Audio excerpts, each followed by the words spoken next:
اعوذ باللہ من الشیطان الرجیم بسم اللہ الرحمن الرحیم۔ السلام علیکم ورحمۃ اللہ۔ آج ہم بات کریں گے ہارون رشید اور بہلول دانا کے قصے کے بارے میں۔ ہارون رشید نے بہلول دانا کو ہدایت کی کہ بازار جائیں اور کسائیوں کے ترازو اور جن پتھروں سے وہ گوشت تولتے ہیں وہ چیک کریں، اور جن کے تول والا پتھر کم نکلے انہیں گرفتار کر کے دربار میں حاضر کریں۔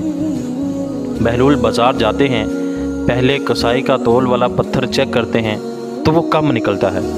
کسائی سے پوچھتے ہیں کہ حالات کیسے چل رہے ہیں۔ کسائی کہتا ہے کہ بہت برے دن ہیں، دل کرتا ہے کہ یہ گوشت کاٹنے والی چھری بدن میں گھسا دوں اور ابدی نیند سو جاؤں۔ بہلول آگے دوسرے کسائی کے تول والے پتھر کو چیک کرتے ہیں، وہ بھی کم نکلتا ہے۔ کسائی سے پوچھتے ہیں کہ کیا حالات ہیں گھر کے۔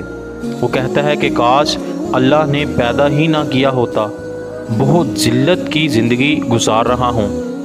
بہلول دانا آگے بڑھے، تیسرے کسائی کے پاس پہنچے، تول والا پتھر چیک کیا تو وہ بالکل درست پایا۔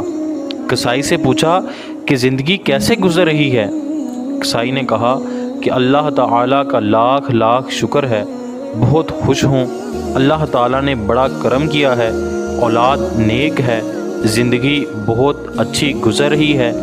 بہلول واپس آتے ہیں تو سلطان ہارون الرشید پوچھتے ہیں کہ کیا صورتحال ہے۔ بہلول کہتے ہیں کہ کئی کسائیوں کے تول والے پتھر کم نکلے ہیں۔ تو سلطان نے غصے سے کہا کہ پھر انہیں گرفتار کر کے میرے پاس حاضر کیوں نہیں کیا؟ تو بہلول دانا نے کہا کہ اللہ تعالیٰ انہیں خود سزا دے رہا تھا، ان پر دنیا تنگ کر دی تھی، تو یہاں لانے کی کیا ضرورت تھی؟ آج ہمارے بھی کچھ یہی حالات ہیں، ہم نے بھی دنیا کو اپنایا ہے، اسی کی فکر ہے، حرام حلال اور آخرت کی فکر ہی نہیں۔